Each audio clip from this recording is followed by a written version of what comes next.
Hello, and welcome all to Movie Hunter, the show that tracks down the quality of all sorts of movies. My name is Hunter, and today in the 53rd episode, our target is everything I've reviewed over the past year. Before we begin, let's provide a quick history and summary of my channel, just like I would a movie. On April 5th, 2025, I uploaded my first ever review on Monsters, Inc. Since then, I've uploaded a review of a movie or a season of television every week, totaling 52 reviews. It hasn't been easy watching a movie and writing a script every single week, but it has been extremely rewarding. It's sort of hard to believe that it's already been a year, and I'm super grateful to celebrate the occasion. It has been difficult, especially as things have gotten more and more chaotic in my life. This past year has been full of changes, with my day-to-day life changing extremely and very rapidly. One of those things has been this channel, which I'm extremely grateful to have maintained. Though I'm really unsure as to whether or not anyone is really watching these reviews and following my channel, I'm okay with that. This channel started and has continued to be about me expanding my cinema horizons and forcing myself to put more hours into a hobby of mine.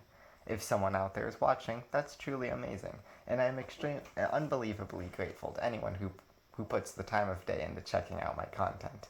But it's also not something that I let determine the worth of my channel. This channel's worth has always been about my happiness, and if it makes someone else happy too, that's great. Another great thing is that I've recently shared my channel with a couple of my friends that I've made this past year, and I hope to one day be comfortable enough to share it with more of my friends, but it's a topic I'm admittedly shy about. At the end of the day, though, I'm immensely proud of the work I've achieved here, overcoming many challenges and changes to keep things going. Getting into the ranking, I'd like to mention how my out of 10 scoring is rather arbitrary and shouldn't be taken at face value too much. As for the ranking itself, it's sort of hard to qualify something as better than something else, as everything has its own strengths and weaknesses. But with that said, I did my best. But I think it's better to look at by what I say about the movie rather than where I rank it. Finally, the ranking is based both on how I feel about the movie quality-wise, but also takes into account how much fun I have with it, really being a combination of what's quote-unquote best and what's just a favorite. So now, without further ado, let's rank everything I've reviewed over this past year. I should also note real quick, I did not rewatch all these movies, or rewatch all these films. I do not have that kind of time, unfortunately. Number 52, Night at the Museum, Kamen-Ra Rises Again, 3 out of 10. Easily in last place has to be my only 3 out of 10 scoring so far, Night at the Museum, Kamen-Ra Rises Again. I was extremely hesitant to try this one out after finishing the original trilogy, waiting about 8 months before ever getting to it. As it would turn out, this was for exactly the reason I suspected. The film is really not that good, and I was pretty bored throughout its entirety. There's not even a whole lot to say here, just a very bland film that doesn't really do anything wrong necessarily, but it fails utterly to be entertaining or bring back the franchise. Without the star power of the originals, including a certain someone who can never be brought back in future installments, there just isn't nearly as much charm or wit put into the film. I can't say that I'd recommend this by any means if you're a fan of the original trilogy, and if you're thinking about watching the franchise for the first time, you wouldn't be missing much by skipping this one in my opinion.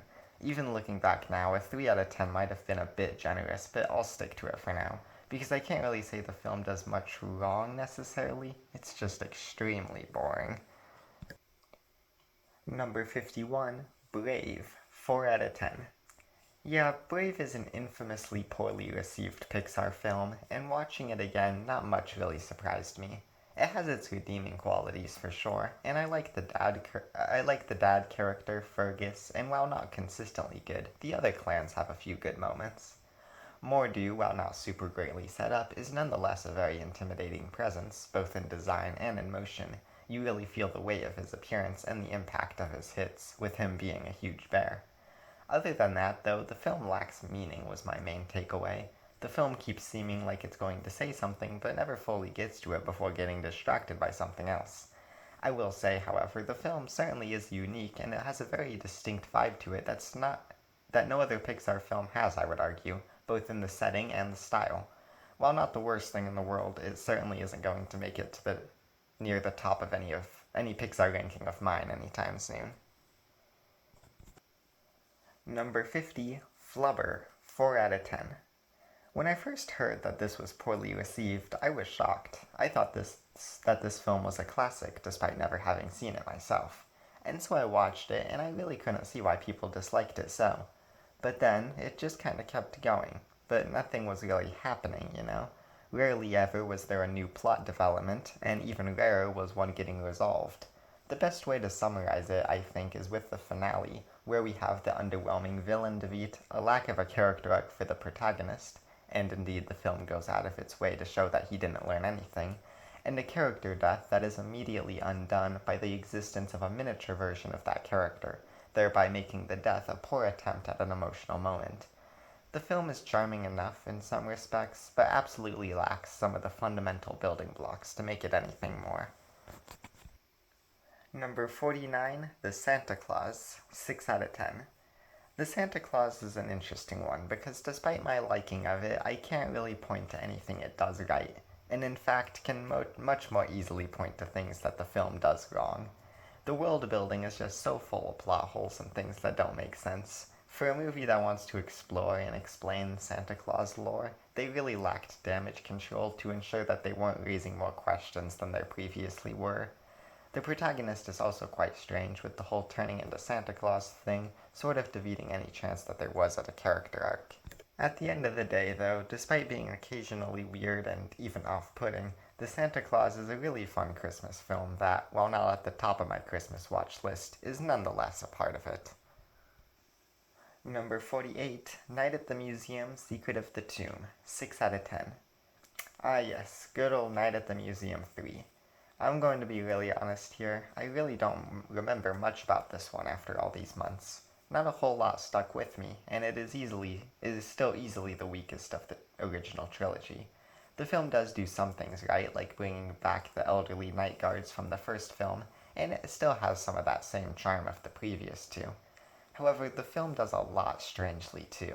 The whole Secret of the Tomb thing isn't really done that well, and the film can easily fall victim to doing something really strange and passing it off as humor, namely the romance between the security guard and the caveman exhibit. Cameron Rodriguez has again made a great decision to not keep that bit of continuity.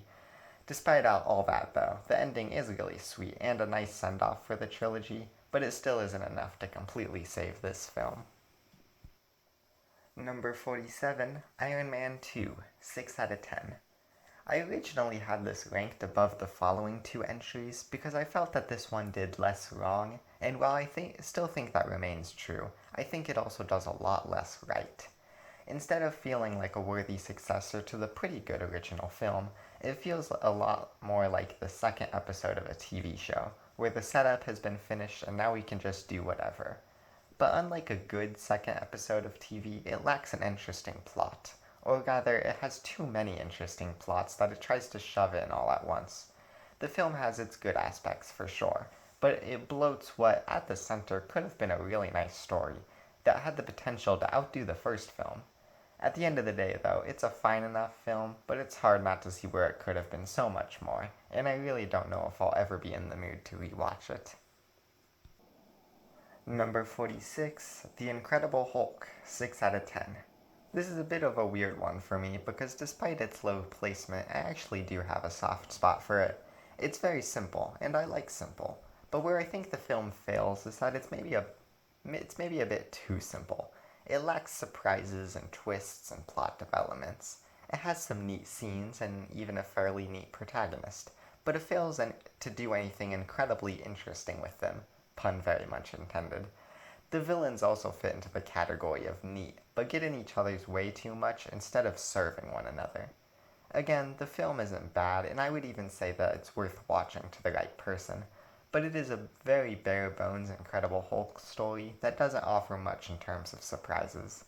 Maybe that is exactly what someone is looking for in this film, but for me, I think it could have done a bit more in some areas. Still, it's really hard for me to dislike this film. Number 45, Spider-Man 3, 6 out of 10. Good old Spider-Man 3. What to do with Spider-Man 3? Despite my quite long review of it, I feel like I've gathered even more to say on the film since. The film, I think, isn't bad, and it has quite a bit going for it. The stuff with Sandman is essentially on par with the previous two installments, to be perfectly honest. Despite how rushed it is, the film keeps the fun, campy, and charming tone of the other two. The film is really funny, both ironically somehow. But as much as I want to, I really can't justify putting it any higher than this. Peter Parker's character arc in this film doesn't feel like a natural evolution of the second film, and indeed, quite the opposite. Harry Osborn, whose villain arc was being set up since the first film, was utterly wasted by giving him amnesia and then making him cartoonishly evil, which, while funny, really undoes what was set up to be an emotional betrayal of Peter's best friend. The Venom, Eddie Brock, and Gwen Stacy stuff were all good in a vacuum, but are all shoved into this already full film and are completely underutilized because of it. I have a soft spot for Spider-Man 3, I think we all do in a way, and I really want to like it more than I do, but this is the highest I can realistically place it. Number 44, Bambi, 6 out of 10. Rounding off the 6 out of 10s is Bambi, which I feel really fits because I did genuinely consider putting Bambi up to a 7 out of 10, but ultimately backed down on the idea. Bambi is a charming film and also a very unique one. There's no doubt about that. It's one of those cases where if someone told me they liked it a lot more than I did, I would completely understand. There's a lot to like about Bambi. But for me personally, I think the tone of life that the film attempts to do is poorly paced. The seasons don't accurately demonstrate real change and growth in the characters, or anything really, and the film, while stunning visually, can be quite boring at times. Similarly, there are a lot of things that could have done with a lot more explaining, as outlined in my original review. At the end of the day, there are just other Disney films that I would sooner revisit, that I feel better recapture feelings in this film. The Jungle Book does the laid back style better, The Lion King tells a better story about life, and Alice in Wonderland better captures the sort of whimsy the film affects on a lot of people. I like Bambi, but it's just not a favorite of mine. Number 43, The Haunted Mansion, 7 out of 10. I don't have a whole lot to say about The Haunted Mansion. It's kind of strange that it has the semi-recognizable name that it does, and I predict that it's mostly because of the Disney ride. The film itself is mostly fine. It does a perfectly good job of being a comedic Halloween-themed film based on the Disney attraction. Some bits made me laugh, and there were even a few good moments and twists. And possibly most importantly, I don't remember it boring me at all, which is a worst case scenario for a film like this. Overall, just a pretty okay film. I liked it enough, but I really think it could have stood out more if it had more scenes like the ghost ballroom dance, or the mausoleum scene. Or more Wallace Shawn. More Wallace Shawn would have been good. Oh, also, I have to take back my statement about the mausoleum scene not being scary. While not scary for me now, it absolutely would have terrified me as a younger kid. You've got to understand that I closed my eyes during the Adventure Time theme song when Marceline the vampire hissed at the screen. Yes, really. To be honest, it hasn't gotten significantly better since, so if I say a movie isn't scary, it's safe to assume that the movie isn't scary. Anyhow, The Haunted Mansion is a fine film, but not a whole lot more. Number 42, The Amazing Spider-Man 2. 7 out of 10. Oof. The Amazing Spider-Man 2. Poor The Amazing Spider-Man 2. It has its flaws, don't misunderstand me, and looking back, those flaws really outshine the good stuff in my memory. However, I do still advocate for the Peter and Gwen plot. If nothing else, I think that is still good, and especially the final scene between them is absolutely devastating. But man, they really dropped the ball with the villains. Why would you do Green Goblin again when you have Willem Dafoe to compete against? And how do you execute Harry Osborn as the Green Goblin in an even worse fashion than Spider-Man 3 did? And Electro is strangely done too. I still think about the specific way I phrased the fight scene between him and Spider-Man, because it's one of those things where I feel like I perfectly conveyed how I felt about it. I really wanted to like this film more, and it's still a massive shame that this is where it had to end for Andrew Garfield's Spider-Man, because I still really loved his portrayal of the character. However, I can be grateful for what we did get, because I'd argue that he is great, not only in the first one, but this one too. A rather sad end for the duology, but I think I'm still a bigger advocate for it than most. Number 41, Jingle All the Way, 7 out of 10. Now this is how you do a comedic holiday themed movie. Granted, I still have my problems here and there, explaining why it's really not that much higher up than the Haunted Mansion, but it still excels in some areas. First and easily foremost is the comedy, which makes perfect use of the Christmas theme and decides to not be above creating absolutely absurd scenarios for our wacky protagonist to go through. The film is bonkers, and it's hard not to have a good time with it, despite its missteps plot-wise. Namely, the neighbor Ted was just a really strange inclusion, especially by the end. I love how this film seems like they have a no bad idea or too insane policy, but they definitely should have instituted a too strange policy. Overall, though, a great time that I can't recommend enough. Not a great or thought provoking film or anything, but it doesn't really try to be. It is a comedy first and foremost, and for that, it receives my praise. Number 40, The Simpsons Treehouse of Horror 1 through 3, 7 out of 10. This was an interesting experiment for me, reviewing the first 3 Treehouse of horrors from The Simpsons. As someone who doesn't really watch The Simpsons to the point where I'm pretty knowledgeable on the subject, it was quite surprising to me to see that the Treehouse of Horrors fall in a weird category quality-wise. It makes for a good time, no doubt about it, and having each episode contain 3 short stories, along with a background story that serves as the plot device, allows for any boring stories to be quickly over with. However, that does come with the catch that any good story is similarly over with quickly. As for the quality of each of the 9 shorts, it's a pretty mixed bag.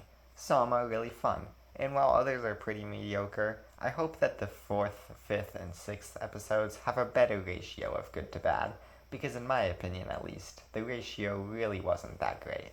Nonetheless, it makes for a fun watch during Halloween. Number 39, Night at the Museum, 7 out of 10. For being my second ever review, one might assume that I have a deep connection with the Night at the Museum franchise. However, though it might be surprising to hear, I had seen the movie probably once before making my review. I really picked it up on a whim and mostly on the basis of trying not to just review animated movies, as those are the types of films that I most often consume, and I wanted to immediately force myself to mix it up. The original Night at the Museum is really interesting because while they could have gone further in a few places, it's still a fun and enjoyable time. It's a fairly basic film that takes a while to really get started, but it's a fun concept with a fun cast, and it balances out to be a pretty middle-of-the-road movie. It isn't a masterpiece or anything, but it is a fun film, and I think an enjoyable time. Do I wish they utilized the museum's setting a bit more? Yeah, absolutely. However, this is still an entertaining movie, and sometimes that's all a movie needs to be.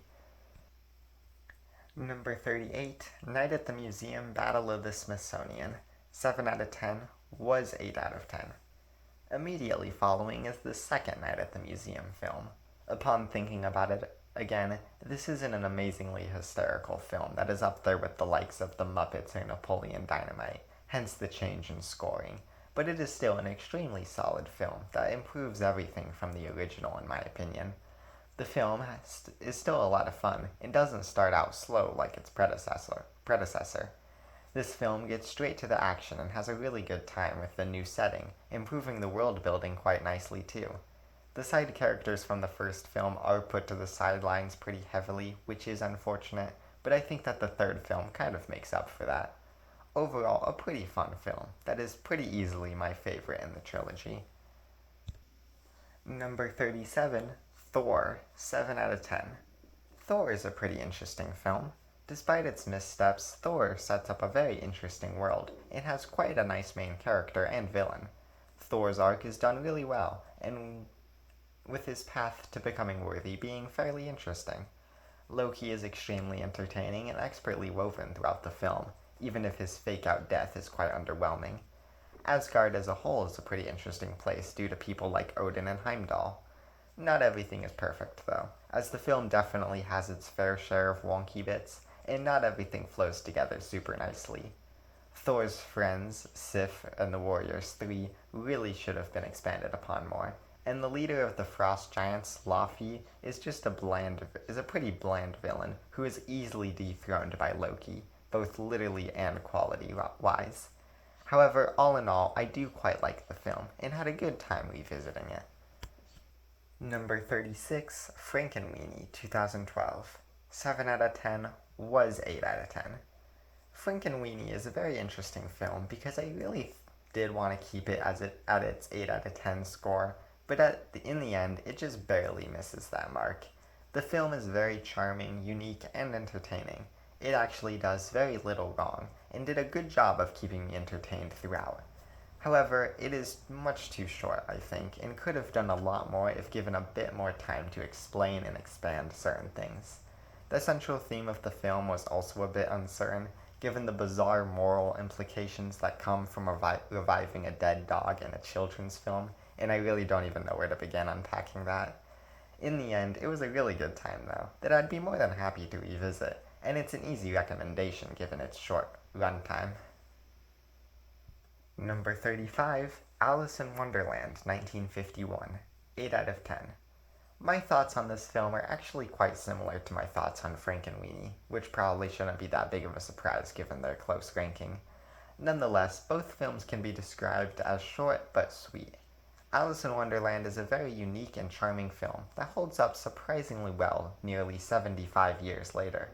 The pacing is a bit weird, as is probably somewhat intentional, but it never fails to be charming and likable. The side characters especially shine, such as the Mad Hatter, the delightful villain that is the Queen of Hearts, and of course the Cheshire Cat. This is a movie that I love revisiting, mostly for the vibes and tones it gives off, if that makes any sense. Definitely recommend it if you haven't seen it. Its 75-year anniversary is actually this September, so now might be a good time to check it out if you haven't already.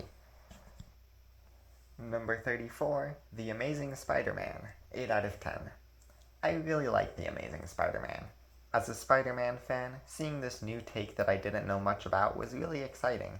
Andrew Garfield portrays Spider-Man and Peter Parker in a way that differs greatly from Tobey Maguire, but still manages to be just as good, if not better in some regards. While remaining a faithful Spider-Man film, it hits very different notes for the most part. It isn't perfect and never quite reaches the heights of the first two Spider-Man films, but it has its own good moments. I really enjoyed the film, and while I have forgotten a bit of it by this point and haven't gone back to revisit it, I still would be interested in doing so again. I think that this version of Peter Parker is especially what stands out to me, with his character arc being pretty great. Gwen Stacy is also a positive part of the film. As someone who wasn't a huge fan of MJ in the Raimi trilogy, Gwen definitely gives some uniqueness. Even the Lizard, who has his faults for sure, still has his good scenes. Honestly, writing this kinda gave me a new desire to rewatch it. It's not a perfect film, far from it, but it's one that I'll nonetheless defend. Number 33, The Avengers, 8 out of 10. The Avengers is a really fun one, with the concept of taking multiple beloved characters from previous movies and having them meet each other being a novel concept that I think still shines through, even in this day and age where the concept has been done to death by this point.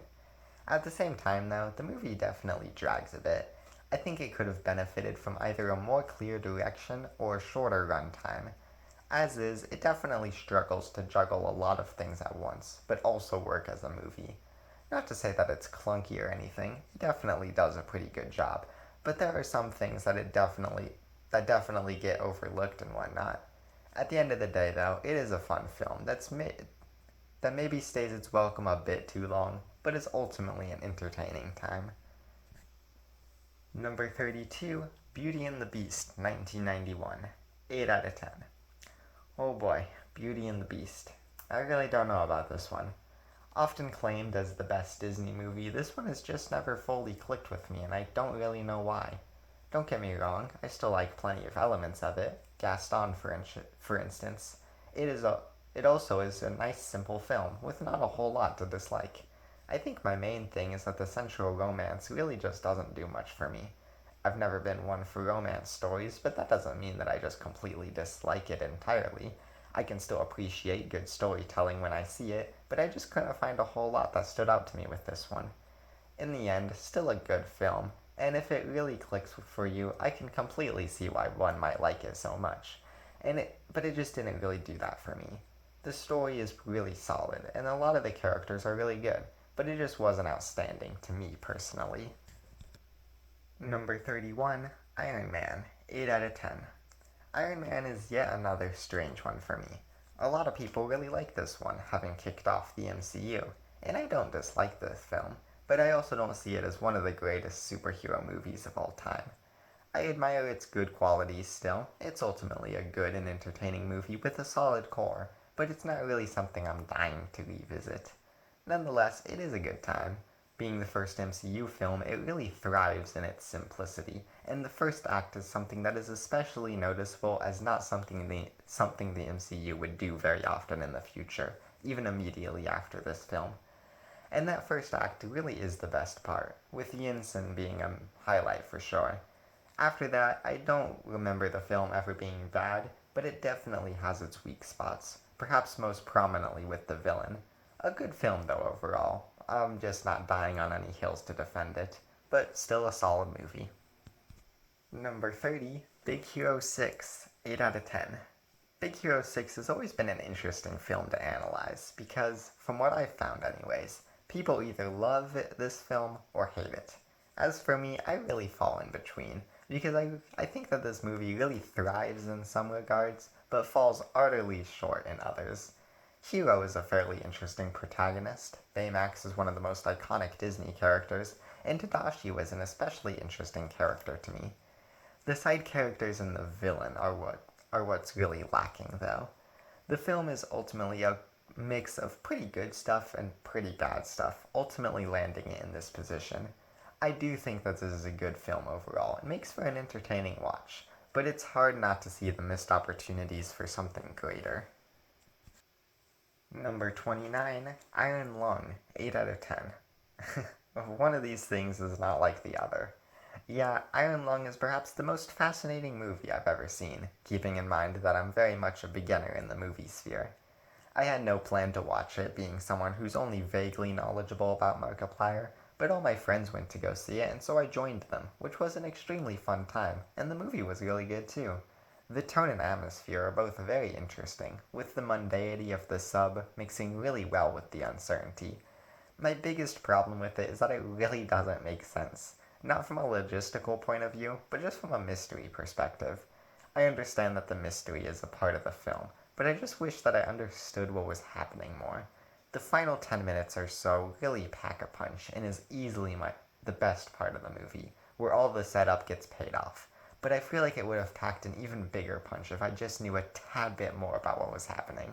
Still though, I've heard it's even better on a rewatch, and if more movies of this quality get made, I certainly wouldn't be upset. The film has its flaws, and absolutely won't be everyone's cup of tea, but for my money, it was well worth it, and I certainly give it my praise. Number 28, Muppet Treasure Island, 8 out of 10. Finally, a Muppet movie. It's about time. Still though, I do feel quite bad about this placement, because while Muppet Treasure Island has its issues and maybe isn't the funniest Muppet movie, it is perhaps the most entertaining throughout. This film is consistently funny, action-packed, and entertaining. But before I start complaining, I want to preface that I love this movie and highly recommend it. The main story, though, between Long John Silver and Jim Hawkins is really underdone in favor of the previously mentioned Muppet shenanigans. Similarly, the songs, while not without its strengths, pales in comparison to the other Muppet movie songs. However, I'd like to once again give my compliments to the film. It is really entertaining, and putting it at the lowest of the Muppet movies I've reviewed so far really does hurt. If you're in the mood for some Muppety goodness, I highly recommend this film. Number 27, Monsters University, 8 out of 10. I am a Monsters University apologist all the way. While it largely pales in comparison to its masterpiece of a predecessor, it is still a great film in of itself. The second film act, the second act is what loses most people, and it certainly isn't perfect, but I still think it's fun and creative. The side characters are similarly a point of appreciation from me. While not reaching the heights of, say, the side characters in Toy Story, they're still a good enough time. The main reason for my liking of the film, though, is Mike. His story throughout the film is amazing, all leading up to him winning the Scare Games, only to realize that his enemy-turned-friend, Sully, had cheated in the games, specifically to ensure that Mike would do well. What seems like the finale suddenly introduces a new finale within the human world, and is easily the best part of the film.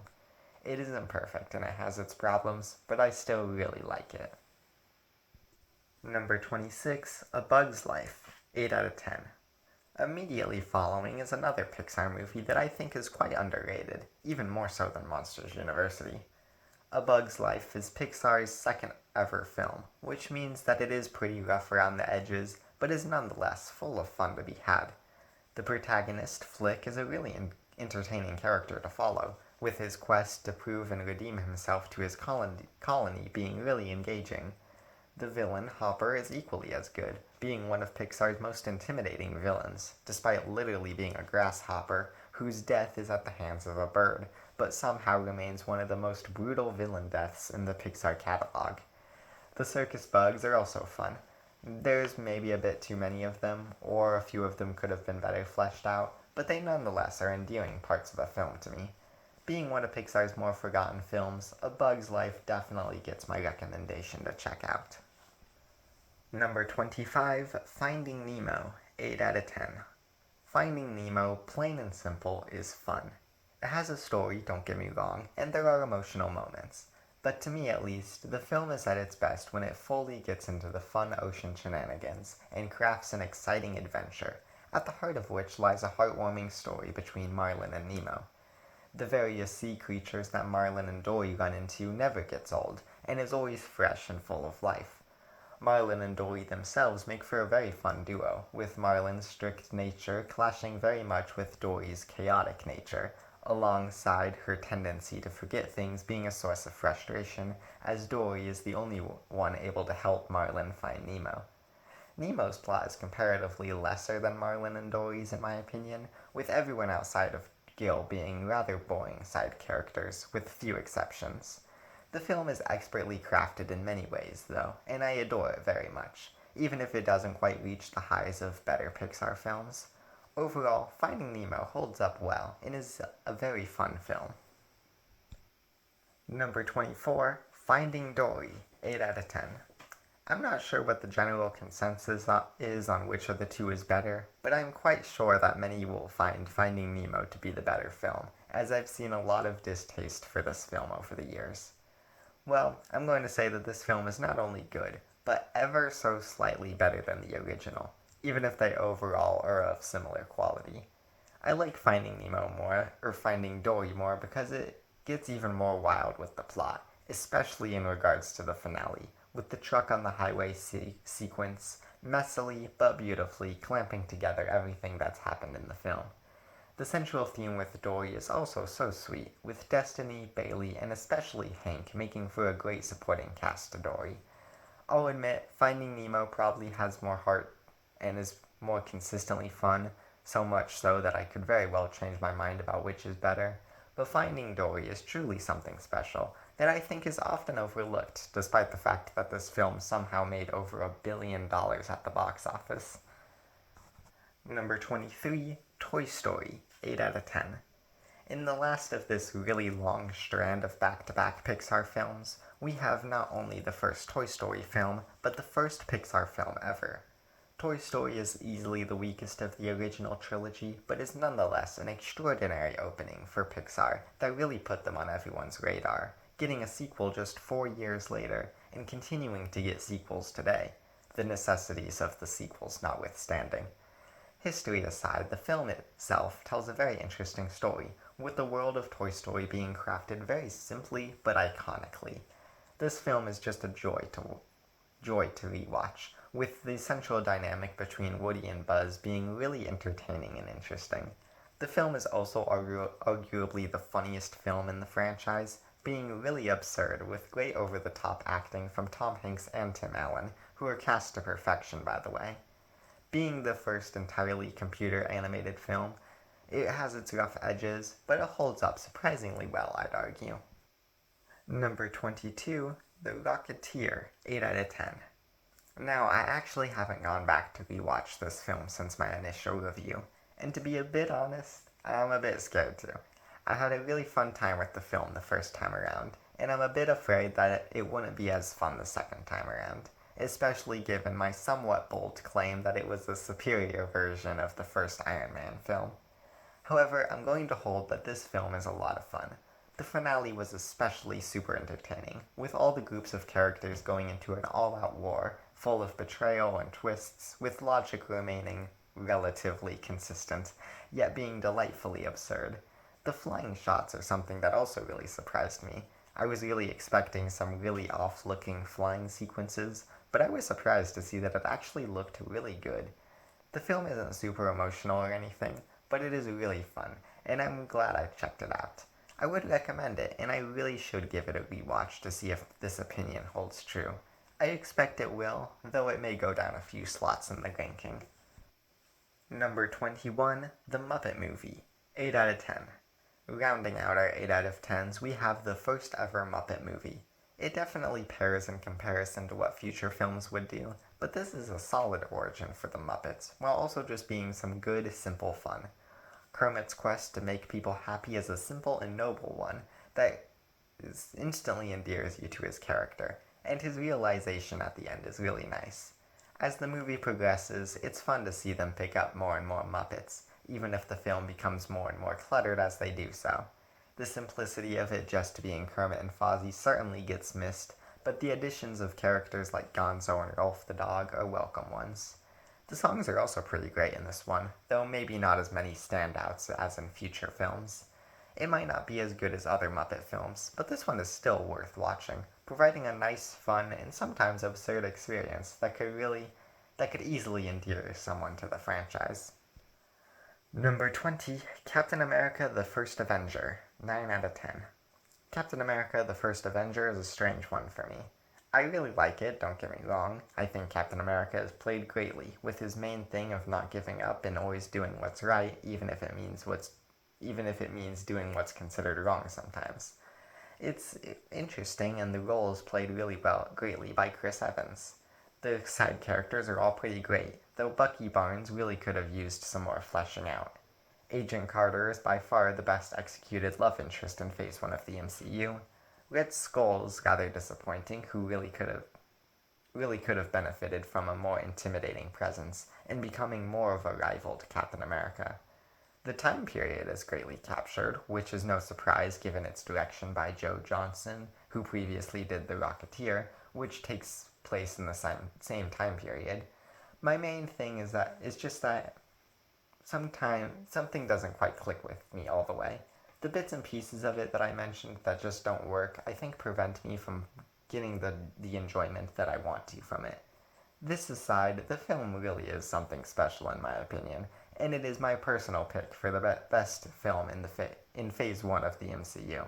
It has a lot going for it, and is interesting in a way that a lot of other MCU films aren't. Number 19, Gravity Falls Season 1, 9 out of 10, was 8 out of 10. First things first, I've since changed my idea for how to score seasons of television. Before, I just took the average of the scoring of the episodes, which seemed illogical, but looking back, the first season of Gravity Falls absolutely deserves a 9 out of 10. I have since come to believe that something can be greater than the sum of its parts. A movie may not be great in a few aspects, but that doesn't mean that it has to drag down the score when it has something that is truly outstanding. For me, Gravity Falls is truly something special. I will watch it and think about it for as long as I live. It isn't perfect, nothing is, but the show holds such a special place in my heart and in the hearts of so many others that this score and placement is more than justified in my eyes. Such funny characters, interesting plot developments, and creative ideas, all packed into one exceptional season of television that captured everyone's attention, only to double down and be even better in Season 2. Such an amazing show that I'm glad I reviewed. Also, the Amphibious Season 1 review is still being worked on, but things have been so busy that the entire channel is kind of on life support, and extra things like that are hard to work on. With the release of this video, though, hopefully I can make time to work on it some more. Number 18, Napoleon Dynamite, 9 out of 10. There's something very unexpected yet completely understandable about this film being ranked this high. Napoleon Dynamite is such a fascinating film because it is ultimately about nothing, but at the same time is about everything. The characters just living their lives in this world where the film specifically focuses on the mundane is just something that shouldn't work but does. The film is so charming and doubly as hilarious. So many great quotes from the film that are constantly shared between my family. I don't really have much more to say. To a certain degree, trying to analyze the film and discuss it kind of defeats the purpose, I think, which is something that I was worried about with my initial review. To that end, I'd recommend seeking out the movie. You'll be able to tell pretty quickly whether or not it's for you, but I think it's pretty worthy of being up this high in the ranking. Number 17, Inside Out 2, 9 out of 10. Yeah, I still find Inside Out 2 to be weaker than the first. The film is good, don't get me wrong, but it definitely lacks certain elements that the first had. With that said, this film is still crazy good. The expansion to the world building, while not quite as impressive and consistent as, say, Toy Story 2, is still really good. The new emotions are fun, and the original emotions are mostly kept the same from their original counterparts, and I especially like when the movie goes out of its way to show that joy and sadness have kept the lesson that they learned from the previous film. The adventure and personification of the mind isn't nearly as iconic as the first film, unfortunately, but it is still a good time nonetheless. I'll admit, maybe I just need more time with it. It certainly took me a bit before I fully enjoyed the first film, so maybe after time it'll get better for me. But for now, this feels like a good spot. Number 16, Home Alone, 9 out of 10. I mean, what can I say? One of my favorite Christmas movies that I'm quite sure I've watched every year. The levels of iconic that it holds in my mind is something that very few movies have reached, for better or for worse. There's something very special about this film that I think is best shared with the character of Old Man Marley, who is still the most underappreciated part of the movie. The burglars, Harry and Marv, are also pretty great, with their humor and humorous conversations being consistently great throughout the movie, and then ramping up to 10 in the final act. Kevin, while not the most thought-provoking character in the world, is still the perfect fit for the film, and not without his own moments to shine. I could see this film ranking lower in the future, but I don't think I'll ever stop liking it and rewatching it every Christmas. Number 15, The Muppet Christmas Carol, 9 out of 10. Okay, it might have taken me a while, but I fully see the hype around this one now. It didn't immediately click with me upon my first and second viewings of it. I knew it was good, but I just couldn't find what everyone else seemed to be talking about. But as time has passed, the film really stuck with me. It is now on my list to watch every Christmas and pass around the good word about it to as many people as possible. This movie is so great. Some things that didn't click with me at first still hold true, like the film not being as Muppety feeling as others, but I'm a lot more okay with that now. We have other films for that, and this one sacrifices that to tell a story worth telling. Oh, and the songs are so good. So many of them have stuck with me well outside the Christmas season, which is both a blessing and a curse. Anyway, great film that I highly recommend if you haven't seen it. Definitely a Christmas classic for me now. Number 14, The Muppets Take Manhattan, 9 out of 10. Yep, I'm still a huge advocate for this one. I know people have their issues with it, and unfortunately I do too, but my positive feelings far outweigh my negative ones. It mostly boils down to the final act, which really throws things for a loop when the entire problem of the film is ultra conveniently fixed and becomes replaced with an out-of-nowhere amnesia plotline. But outside of that, I find the film to be really enjoyable. A really fun time with a lot of great bits and gags throughout, even in the final act. There's also just something that really speaks to me about Kermit trying to get his friends back together, though through something that he partially blames himself for, despite the fact that his friends went away for his sake. Not everything comes together in the end, unfortunately, but the film is still a favorite of mine and is well worth watching if you're to any Muppet enjoyer. Number 13, The Nightmare Before Christmas, 9 out of 10. The Nightmare Before Christmas is a classic Halloween film for me. Something really special here with the extremely unique world and classic songs the film makes for something to really behold. This might be the most surprising placement in the ranking though, with me not really thinking of it as one of my absolute favorite movies, but I also couldn't bring myself to put it any lower. It is just an extremely solid film, with a vibe to it that is unparalleled to anything else I've seen. The story isn't the best out there, and Jack is a borderline villain in certain parts of the film, but that's all part of the endless charm that is this film.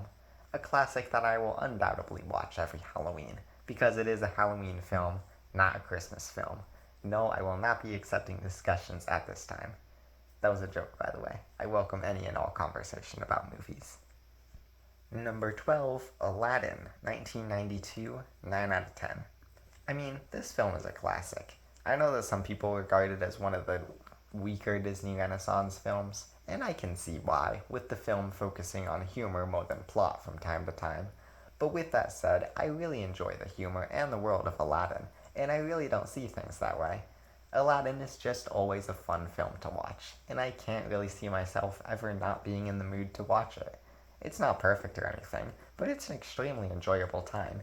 In my review of it, I used Beauty and the Beast as a better example of romance, but honestly, after rewatching and reviewing both films, I think I vastly prefer the characters and relationships in this film. It's just a great time overall. Number 11, Atlantis the Lost Empire, 9 out of 10. Still possibly the most underrated Disney movie, Atlantis the Lost Empire is a great film that I highly recommend. The adventure is so much fun with such a great vibe and comedy to it. The villain is great too, and the side cast really makes the whole film come together. The adventure to Atlantis is great, and while them actually being Atlantis is a little less fun, it's still consistently of quality. Just a film that's never a bore to watch, and has a great story too. On top of being one of the most underrated Disney films, the villain is one of the most underrated Disney villains, with the twist that he's a villain being barely hidden, but extremely effective because of it. Definitely watch if you haven't already. Number 10, Spider-Man, 9 out of 10. Starting off my top 10, we have Spider-Man. I mean, come on, it's Spider-Man. It isn't perfect, far from it in fact. There are a decent handful of things that really could have done better, but honestly, I wouldn't change one of them. The film is really fun, campy, and tells a well-crafted story. I've always been a fan of Spider-Man, and I think that this film delivers a lot of what I would want on that front. The film is a classic that has charm that can be felt even by someone like me, who doesn't have as much of a history with it as one might think. I like Spider-Man and Peter Parker and how the struggle to balance the two can be felt as the two require opposite things from Peter. Green Goblin makes for a legendary villain, carrying every scene he's in. Just a great film overall that, while I can see why some don't like it, I am certainly not one of those people. Number 9, Spider-Man 2, 9 out of 10. Spider-Man 2 takes what I said about the Peter Parker and Spider-Man requiring different things and bumps it up like 10 levels. I adore Peter's conflict with his responsibilities as Spider-Man, destroying his life to the point where he just straight up quits being Spider-Man. He's easy to empathize with here, because who among us hasn't faced difficulty in their life that made things miserable, and have thought about just quitting? The results speak for themselves as Peter goes about life happier than we've ever seen him before. But in doing so, he's denying his responsibility. Peter, just like all of us, have the ability to do good in the world, and not doing so is a waste of our power as human beings, and is not only a disservice to those around us, but to ourselves. I could go on, but I've got to stop at some point. Real quickly though, Aunt May's speech to Peter about Spider-Man is actually perfect, and I don't think I mentioned it in my original review, and it has been eating me from inside ever since, so I had to mention it here. Number 8, The Great Muppet Caper, 9 out of 10. Did you really think a Muppet film wouldn't make it to the top 10? I love all the Muppet films, and ranking them fairly was a difficult task for me, but I sorta let this one slip through the cracks because it really is just that fun. Arguably the most well-rounded Muppet film, getting a bit of the best of everything. From the songs, and especially the comedy, The Great Muppet Caper offers a great experience that I am desperate to share with friends. The film is a comedic riot that has very few weak spots. I don't even have a whole lot more to say than that. Just go watch it. And then go watch all the other Muppet films too, because they're all great. Also, I am still going to review Muppets from Space at some point. I just need to find a way to access it first. Number 7, Inside Out. 10 out of 10. Inside Out might have been the biggest shock to revisit, because when I first went to rewatch it, I was expecting to give it a 9 out of 10, maybe an 8 depending on how I felt. Much to my surprise, I was really feeling that 10 out of 10 by the end of it. I will say that it's a shaky 10 out of 10 that I could see going back down to a 9, but with the way I'm feeling right now, I'm pretty happy keeping it where it's at. Inside Out is a masterpiece of a Pixar film, feeling right at home among their other library of the greats. The personifications of the human emotions is done with such carefulness and cleverness. The main character, Joy, has a great character arc in which she realizes just how wrong she was, even if her heart was in the right place. There's so much more to love about this film, too, that I went and outlined pretty thoroughly in my original review. Bottom line is, I have really come to love this film as the years have gone by, and I really respect the way it goes about its storytelling. Number 6, Megamind. 10 out of 10 was 9 out of 10. Dude, Megamind is such a great film. I simply do not know how I gave this film a 9 out of 10 when I first reviewed it. It has everything. A great story, great characters who are flawed, and so much comedy that it hurts.